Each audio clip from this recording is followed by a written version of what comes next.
जब से ये सरकार बनी है तब से चाहे पंचायती राज हो चाहे नगर निकाय, उनके अंदर चुने हुए जनप्रतिनिधियों के अधिकारों को समाप्त करके संविधान की व्यवस्थाओं का उल्लंघन करके अपनी मर्जी से सत्ता का दुरुपयोग करते हुए प्रशासक लगा करके ब्यूरोक्रेट्स के हाथ में पंचायती राज की गांवों की सरकार और नगरों की सरकार को सौंप दिया।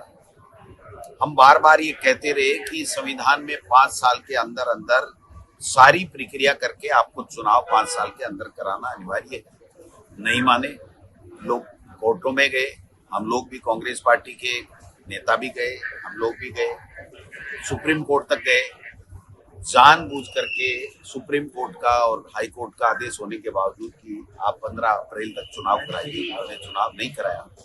1.5 साल तक गलत परिसीमन करते रहे, नियमों की धज्जियां उड़ाते रहे और अपनी राजनीतिक हित साधते रहे, बचते रहे, क्योंकि सरकार ने कुछ काम नहीं किया तो उनको पता है कि भारतीय जनता पार्टी का इन नगर निकाय और पंचायत राज के चुनाव में सूपड़ा साफ होने वाला है। तो अब इन्होंने एक दरखास्त लगाई, कंटेम्प्ट भी लगा। कंटेम्प्ट की सुनवाई नहीं करके माननीय उच्च न्यायालय ने इनकी एप्लीकेशन पे जो और समय मांगा था उसके ऊपर सुनवाई की और उस सुनवाई में उन्होंने जो तर्क दिए वो एक सामान्य से व्यक्ति भी उसको खारिज करेगा। टीचर्स, गर्मी पड़ रही है, जो परीक्षाओं का समय है, प्रवेशोत्सव चल रहे हैं, पता नहीं जनगणना चल रही है, पता नहीं हजार तरह के, जो बरसात आ जाएगी, गर्मी आ जाएगी, फिर सर्दी आ जाएगी। ये तो कोई देश में आज ही तो चुनाव हो नहीं रहे हैं, एमपी चुनाव भी होते हैं, एमएलए चुनाव भी होते हैं, पूरी सर्दी के अंदर एमएलए के चुनाव होते हैं हमारे यहाँ, और मज गर्मी में मई के अंदर लोकसभा के चुनाव होते हैं। फिर कैसे होते हैं? तो ये अलग अलग तर्क देते रहे, लेकिन आज माननीय उच्च न्यायालय ने कह दिया कि 31 जुलाई तक आपको चुनाव कराना पड़ेगा। जानबूझ करके ओबीसी आयोग का गठन सरकार बनने के 1.5 साल बाद में भी नहीं किया, और 3 महीने का समय होता है। सब जगह अन्य स्टेटों में जहां भी हुआ है वो सर्वे 3-4 महीने के अंदर हो गया। इन्होंने 12 महीने तक जानबूझकर उस सर्वे को रोके रखा, और अब कहा गया है कि 20 जून तक, माननीय उच्च न्यायालय ने कहा है 20 जून तक ओबीसी आयोग रिपोर्ट देगा, और उसके बाद में आप 31 जुलाई पहले चुनाव कराओगे। लेकिन मैं दावे के साथ कह सकता हूँ कि ये चुनाव नहीं कराएंगे, कांग्रेस ये चुनाव नहीं कराएंगे। हम माननीय उच्च न्यायालय और सर्वोच्च न्यायालय में भी इनके खिलाफ जाएंगे अगर ये आगे जाते हैं तो, और हम सड़क के ऊपर भी आंदोलन करेंगे और चुनाव इनको कराने पड़ेंगे, और चुनाव के अंदर इनका सूखा साफ होगा, इनकी करारी हार होगी, क्योंकि आज हर वर्ग त्रस्त है इनकी सरकार।